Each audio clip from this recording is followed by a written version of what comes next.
my journey to becoming a maker. Is that what you said?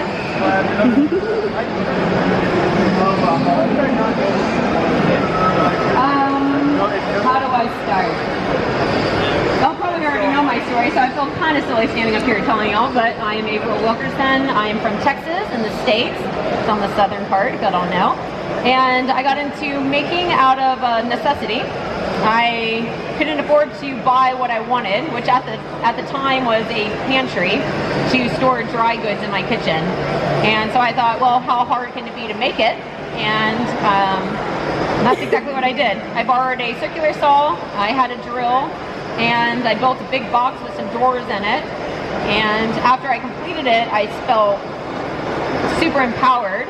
And I thought, okay, this is not beyond me to learn. Not only the tools, but also the kind of working through it, trial and error, and a little bit of common sense, and figuring out what steps need to come before the next one in order to get a big box with some drawers in it.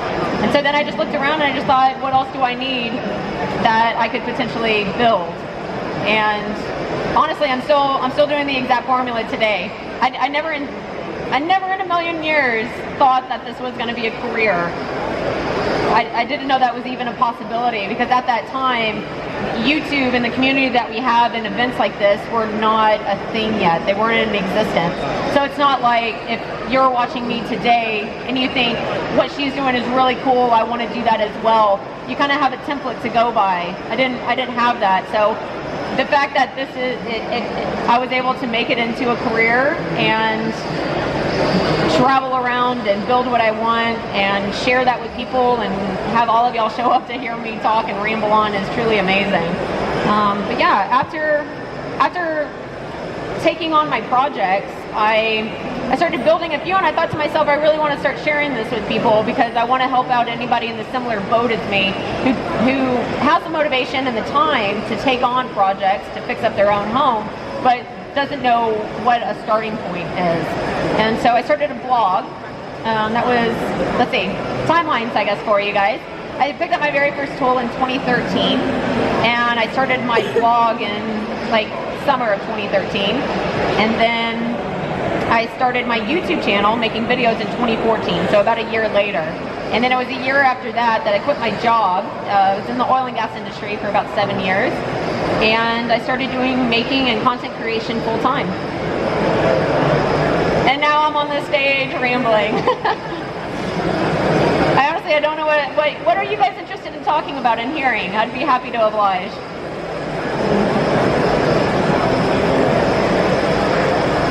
You're amazing. Jesse's gonna come to you. Oh, very weird. My hair is hindered.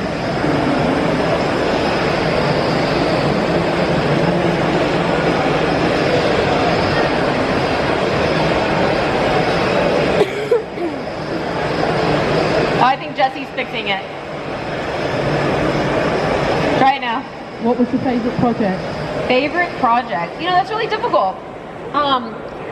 As the way that I pick my projects is I just build whatever it is I'm either the most motivated to make or what it is that I naturally need. My motto for this entire thing is I'm moving through my life building what I need instead of buying it. And yeah, so really whatever I need the most next is what I move to. And whenever I get focused in on something and it has my entire attention and I just run towards it. And so whenever, especially in the beginning, well, I guess even these days, because I just keep taking on more and more things that require more skill set and more knowledge that I don't have. And so I have to start at the very beginning and figure out all of the steps in order to make it come together. And that's quite a big process in order to constantly be doing. And every time I start a new project, people think that I'm fearless, and I am far from it. I'm actually a big chicken, and I've just become really good at fighting through or pushing through the intimidation and jumping in anyways.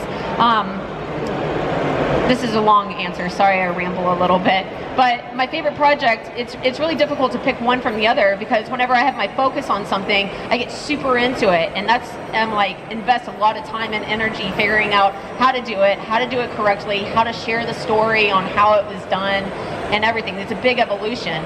And then my attention shifts after I complete it, and then all of a sudden I love that. So it's really difficult. The easy answer is maybe to say my shop, because that's like an ongoing thing that I can constantly use, right? But it's truly difficult for me to place that project over something like my porch swing even, because I can go back to doing my porch swing and remember the intensive process that I had to go through in order to get it. And I'm still like, I guess equally as proud of myself that I just did it, even though that's a much simpler project. You know what I mean? So, yeah, I don't really have a favorite, do I? The bandsaw mill is pretty cool, and my shop rocks. What? Oh, you're jealous, yes. I'm okay with that, to be honest. I worked really hard on it, and I really loved it. It was you know, it's really funny though, because it's so intense building a building, especially to that scale. I don't know how chippies, y'all call them chippies in England? Carpenters do it. Putting in all the attention and focus and hard work, and then just walking away from it. I mean, I guess a paycheck really helps with that, but still, I don't think I could ever build a building for somebody else. If it's mine, I have no problem working straight 12-hour days on it until the sun goes down. But if I were doing all of it and then giving it away, that's why I have to stay very focused on what it is that I want to build and what it is that I need, because my motivation comes not necessarily from just wanting to build, but from wanting the end product of what it is that I'm building. So I learned this lesson whenever I was building a chicken coop for my neighbors. They said, could you build us a chicken coop? And before then, I had done a few projects for my parents, and I thought, yeah, sure, that sounds like a fun project. But then as I was building it, I was so sluggish and I wasn't keeping it. And it's a lot of hard work figuring out how to do everything. And I learned my lesson after that. No more commissions. I have to stick to only building what it is that I want, because that's where I'm motivated to do anything, no matter how long it takes. Like, I just built a guitar because it's my guitar, you know, but I couldn't do that just for somebody else. But I understand that's not everybody's. Some people just actually enjoy the building process alone in itself. Yeah. Your Wilker do's, do you have any Wilker don'ts? Things that you thought were a bad idea or that kind of bit you in the ass and you regretted them? Yeah, I guess so. Wilker don'ts. I mean, I try to leave those in, honestly. I'm very comfortable with my lack of skills and knowledge and, you know, everything. I feel like, even like if y'all went and saw my guitar, I did a bow tie inlay, and they're not perfect bow ties. Anybody who's done bow ties knows how challenging they are. And I'm very okay with them not being perfect, because I feel like it's a kind of a stamp in time of my skill level that I'm going to be able to reflect back on. So I'm never shy about sharing my mistakes, but even though I can't think of something off the top of my head, I just try to incorporate those into all of the projects that I share in that story. Because the videos that I'm producing for you guys, well, just for anybody who wants to watch them, but I imagine you guys are watching them. What I try to do is not necessarily make them a how-to, even though essentially they are, but I try more to convey a story of me. This is how I built a cutting board and the challenges that I came into, or what I found to work easier. So I try to leave in those things if I find that they're relatable. If it's just me making a very, very silly, childish mistake by not paying attention or whatever it may be, then sometimes I'll cut out those mistakes. But yeah, if I think to myself somebody else can easily misunderstand this or not anticipate this, then I try to leave those in, because I feel like it's not only helpful if you do want to replicate the project, but also I don't ever want somebody to look at me and think, wow, she's so cool. Well, I mean, actually I do. I want you to think I'm cool, but not in a way that is intimidating, that you don't think that you're also cool. Because honestly, I knew nothing. I didn't even know how to read a tape measure or a drill. There's nothing special about me. In fact, I'm dyslexic. I grew up with 2 speech impediments. I'm not like an above average person. I find myself very average and maybe below on the natural inclination to be able to do this. And yet somehow I'm up on the stage, right, rambling to you guys, and I've built a shop, and I've built pretty much anything that I set out to build. And that's not me boasting, that's me telling you, I'm not like this badass, I could just tackle the world with no mistakes. I make plenty of mistakes. It's just, I feel like where the difference maybe comes in is I'm okay with the mistakes, and I'm okay with just like working around them or going right through them. You know what I mean? Am I talking way too much? Okay.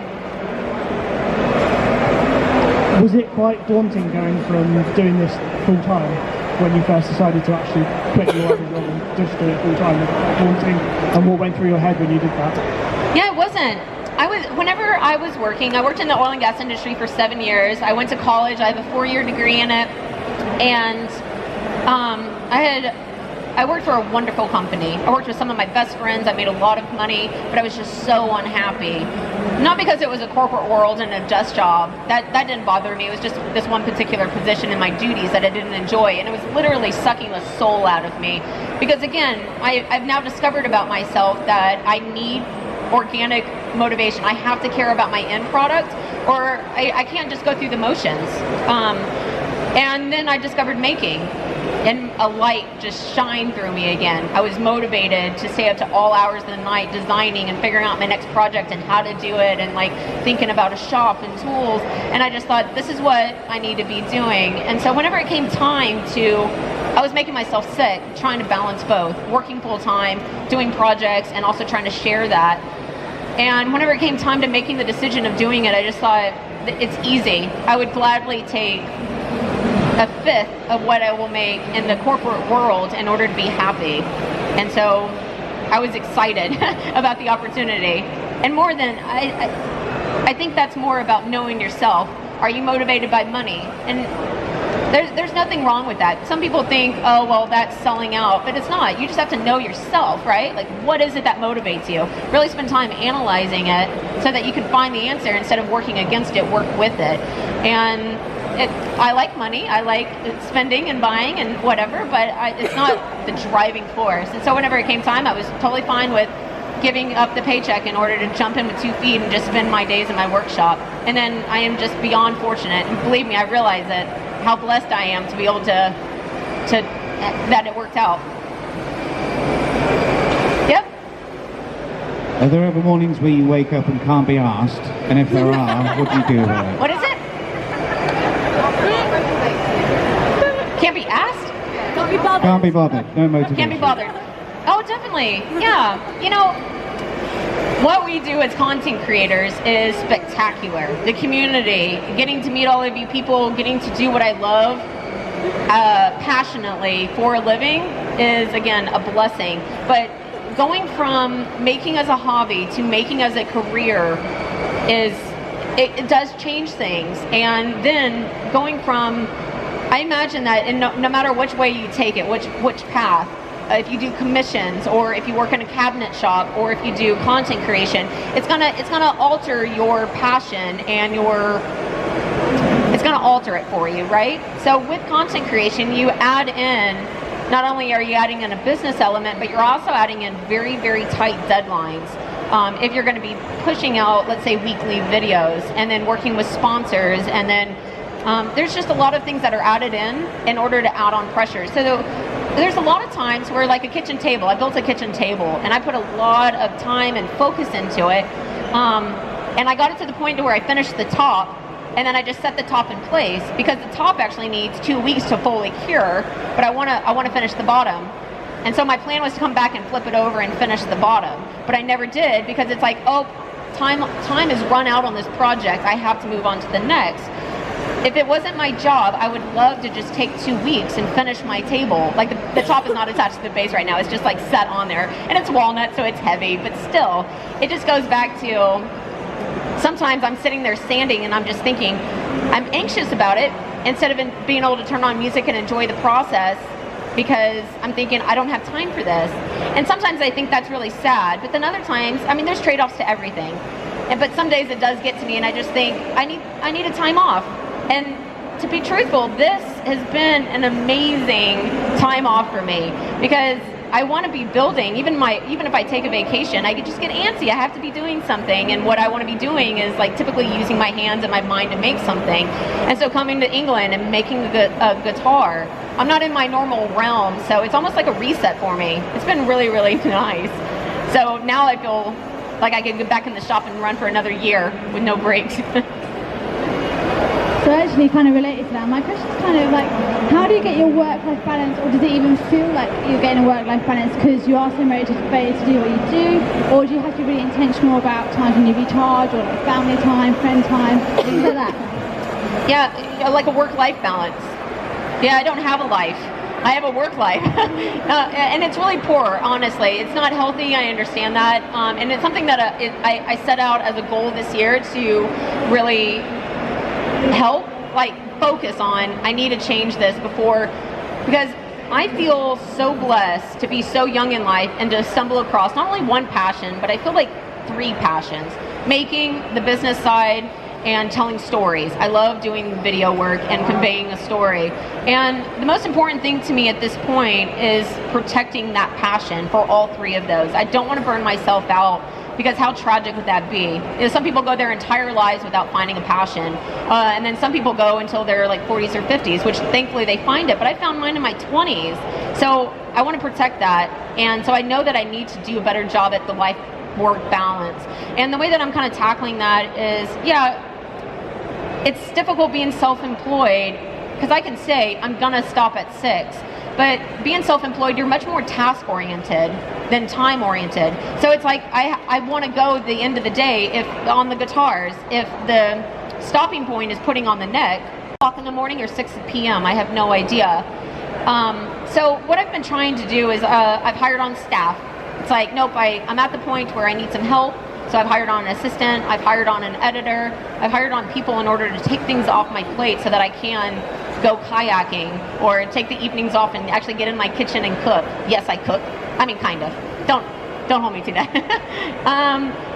But yeah, it's really difficult. Matt Cremona has 3 kids, and he takes the evenings off, and it's just one of those strict things on, nope, whatever I don't get done, it has to wait.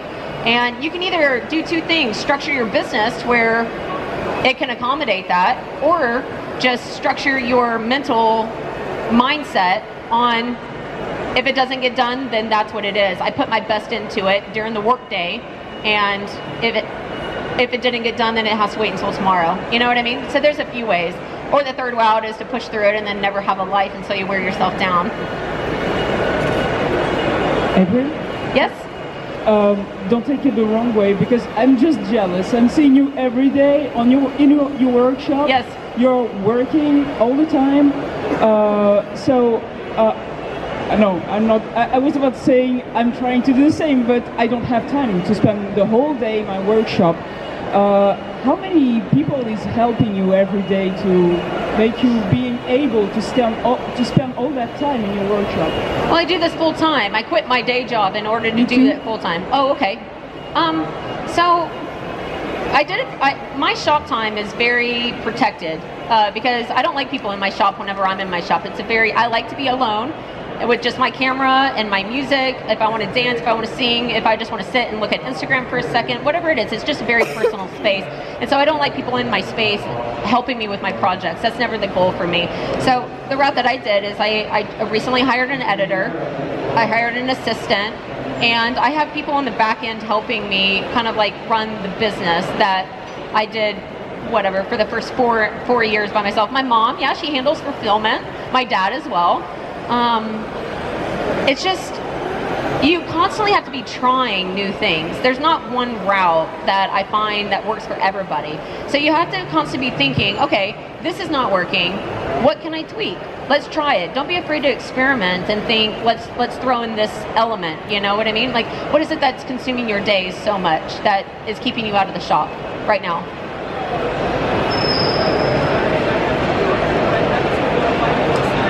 Okay. Yeah, that's a problem. So I hire my mom. Like, my parents are retired and they're on a set income and my mom hates. And so I said, let me hire you. I pay my mom to clean my house and do my laundry. I feel so spoiled saying that, but honestly, it also helps them out. And then my dad buys my groceries, because then I'll just eat like oatmeal and chips. And because I'll spend all my time in my shop instead of going grocery shopping. So I found these you have to figure out your gives. Will you actually get out of your shop to go buy groceries? If not, yeah, if you have to, then you have to. You know what I mean? So then you just have to you have to get creative on figuring out a method that works for you, you know? And it might just, huh? Yes, well, I didn't always have my parents right down the road, but yeah, it's very nice that now they are. There's a lot of people. April, Yes, we know you're into kayaking. yes. You built a rack and you built a trolley. Yeah. How about building the actual boat? I'm thinking about it. You know, Jimmy was trying to convince me because he built a canoe. Yeah. And he was talking to me about building a kayak, so I might tackle it. It's one of those things I don't know if I'm motivated to, honestly. And if I'm not motivated, then I hate to start it and then not finish it. But You'd enjoy it a lot better if you made it yourself. I might. I don't know. You know, I'm interested in CNCs, but I'm not interested in building one myself. So there are things. I'm very much like, if I'm interested, it has my entire focus and I will run towards it. But if I'm not, I'm like, nah, you know? And so I just don't know if a kayak, whenever I think of building a kayak, I don't get super excited by it. But to be honest, you know, I didn't know how much I would enjoy building a guitar until I was building a guitar. And building this guitar, I was thinking to myself, like, this week has been magical for me. I not only enjoying, by the way, if anybody's been thinking about building a guitar, I cannot recommend it enough. The experience, the shop, the teachers, everything was amazing. But I was thinking, it was a lesson to me on, this is something that I probably never would have tackled on my own because it didn't sound that appealing. And look how much I enjoyed it. So, I don't know. Y'all want me to build a kayak? All right, I'll think about it. I don't know. A rowboat. Yes. Hi, April. Hi. Is this the first time you've been to England? No. And Oh. what would be the best thing you like about this country? Oh boy. And I don't want to ask you, I do not want you to ask what's the worst thing. So leave that out, but apart from fish and chips, what's the best thing about this country? I've been to Europe 3 times, the UK 3 times, and the best thing. There's so many things about this country that I am in love with. I'm actually considering buying land here. I love the scones, jam and butter. I absolutely cannot tell you. Whenever I'm in the vehicle, my head is on a swivel because I just cannot. I have to look at everything. It's so beautiful here. It's so lush. It's so green. All of the rapeseed fields and the cottages. It's just everywhere is picturesque, and I absolutely love that. I love. Mostly my things are in the countryside. I like the little small lanes and darting down them. I really want a motorcycle. I think next time I'm going to work in some free time and rent a motorcycle for the day just so I can go flying down y'all's little lanes in the country. Is that legal? Yeah, sure. As long as you don't get caught. I love the gin. I discovered really good gin while here. A buddy introduced me to a few different ones. It's very different. Or no, I guess it's the tonic as well. Y'all have Fever Tree tonic. I really love that. And I love, you know what's really fun for me as an American and also Southern is if I make eye contact with somebody, whether it be like in an elevator or passing by them in a lane, I just say, hello, how are you? And yeah, you Brits are pretty shocked by that. And I get such a kick out of doing it. But worst thing, probably the distance to get over here. Honestly, if y'all were a little bit closer, I would buy some property tomorrow and spend half of the year over here probably. Yes? Hi, April. You talked a lot about failures. Yeah. And I wondered if there was a failure that kind of defined you in your journey.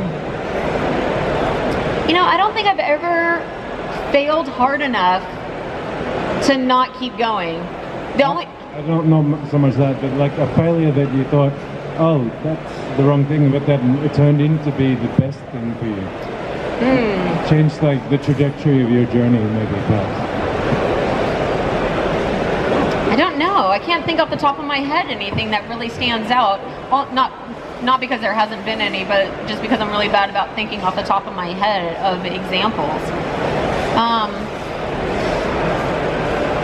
I can't think of anything. But you know, honestly, working with failure or just things that don't happen to work out the way that you expect I find easier the more you do it. The more you like go into a project, and I said this at the beginning of my journey, whenever I think I was typing it in a blog or something, but if you go into a project expecting it to not go perfectly, then I feel like you'll be more open to working through that problem and finding a solution to it or turning it into a solution rather than just giving up and feeling defeated by it. So like, I don't ever have a project that goes exactly as planned or as smooth as what I thought it would be without a mistake. And I've just gotten very used to something is going to happen. It's going to take longer than what I anticipate, and I'm just going to, whatever it is, I'll just figure it out, right? And there are some things that makes me want to throw something across the room and then just take a break and then get back at it, you know? But nothing has ever been like enough to defeat me, and I can't think of anything. But honestly, every single project has some sort of like glitch in it that has just worked out, because there's always a solution. You know, something, I forget who it was that told me, but in the very beginning of my building career, somebody told me, you just have to figure out what you don't know, which sounds complicated, but it's also very simplistic. Like, whatever it is, just, if you don't know something, you just got to figure out what you don't know. And that's always like stuck with me on whenever I run into a problem, just figuring out how to either work around it or work it into what it is that I'm doing. That's a dumb answer, huh? Anybody else have a question? Jesse's coming. Y'all know Jesse? Yeah. All of her clamping methods. Hey Jesse, you would be proud. This week we used our chin as like clamps as we were sanding, and I thought, oh, I'm Jesse right now. I'm so proud of you. I figured you would be. Speaking from personal experience, you need to watch out for tractors, sheep and cows if you get on a motorbike on any country lanes, and anything they leave behind as well. You mentioned earlier on your process where you look at what you need and then you look at how you can build it and perhaps have to learn new skills. So what do you think the next skill is that you're going to need to learn? Oh, very well, because I just built a shop that's quite large and I have to furnish it and functionalize it. So I could very well in the next year not really expand into any brand new trades or niches outside of what I've been doing. And I'm very okay with that, because I'll still be learning and growing, just not like in a brand. I don't feel like I need to be always conquering a brand new sector. You know what I mean? If it's not relevant to what it is that my end goal is. But eventually, I hope to get into sewing and upholstery. You know, blacksmithing has never been hugely appealing to me, so I don't know if I'll get into that. Whenever I get back, it's not like a woodworking thing, but since I just built the guitar, I will be taking guitar lessons and going back to work-life balance. I feel like it's important now that my hobby has turned into my career. I have to pick a new hobby, because whenever I'm not working, I simply don't know what to do with myself, so I just end up working more.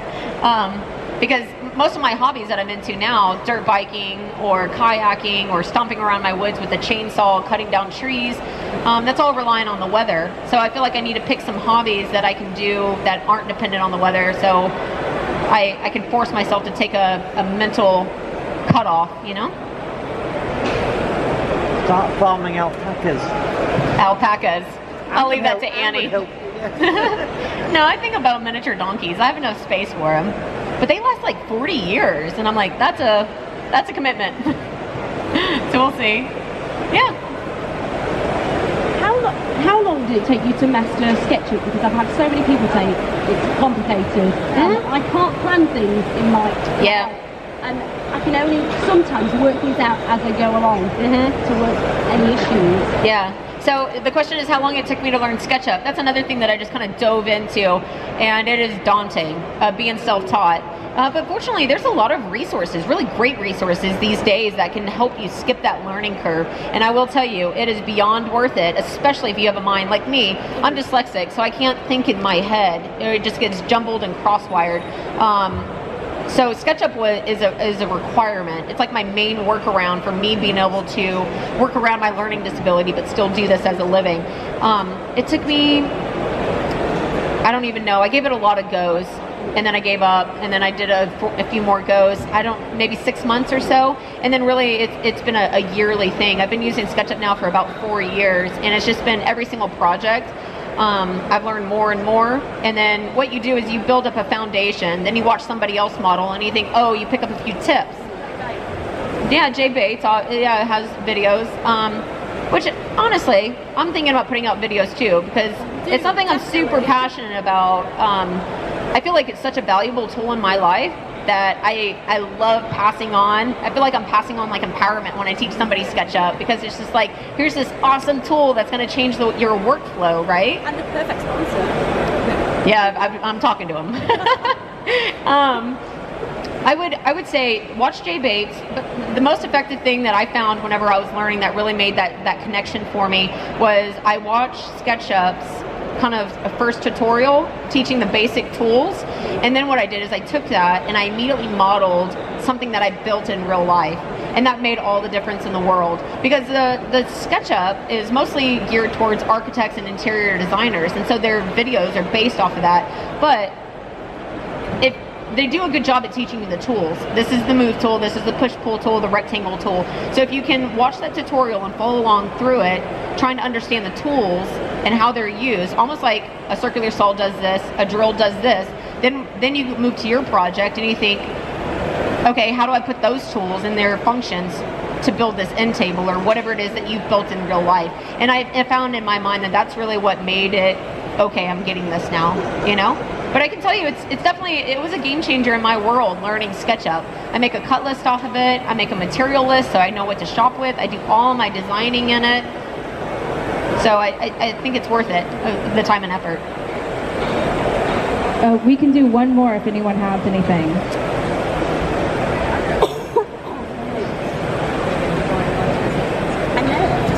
Hi, April. Hi. How do you decide which passions to follow? Because my biggest problem is I'm a man of many talents, but don't have that much time. How do you do it? Which person to follow? No, which passion? Passion. That is difficult.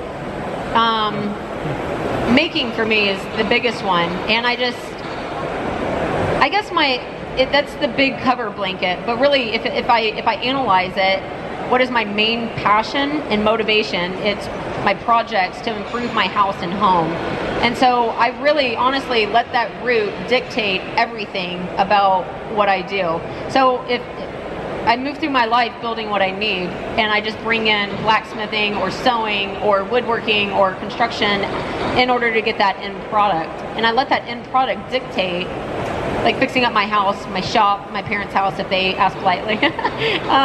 You know what I mean? So if you are just, I want to be a maker and I want to try everything, that would be a little bit more difficult, because what is the root of it? Like, you're not after the end product, you're after the skill and the knowledge and the process, right? So that would be very different than me, and I don't have any great advice since that's not my current path. But I mean, I guess one way to start is to divvy up the time. I mean, I would just guess Jessie is into pretty much everything. Maybe she would actually be someone to chat with about it. But I would imagine that you could dedicate, like, let's say 6 months to blacksmithing, and then move on to your next one, and then still incorporate in the things that you're learning and cross weave them. So for example, woodworking, and then you build live edge or you build furniture, and then you want to get into welding. So now you go and spend 6 months learning how to weld, but then the next thing, instead of going on the next trade, is maybe you build a wooden top with a metal base, so that you're incorporating the two things over here that you learned. Maybe that's one way to do it. But do you know the saying, something like, on the edge of your comfort zone is where you learn the most? Yes. So my problem is I have quite a big comfort zone, which doesn't make the problem any easier. You have a small comfort zone? No, big. Big comfort zone, and things I think I can do, and actually do most of the time. That's great. Yeah, so I mean, that's not a problem. Time is the problem. Time, yes. I mean, that's like everything. I mean, I want to get into archery, and I want to learn the guitar, and I want to, I mean, there's lots of things that I want to be better at, and I just have to figure out what means the most to me.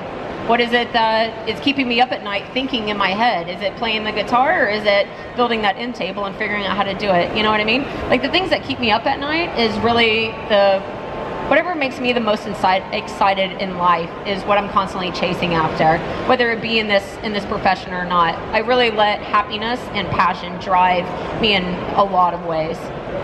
So I would just figure out what makes you the most excited, and then start pursuing it. And then if you run out of time in your life, at least you know that you spent your life always chasing something that thoroughly pleased you.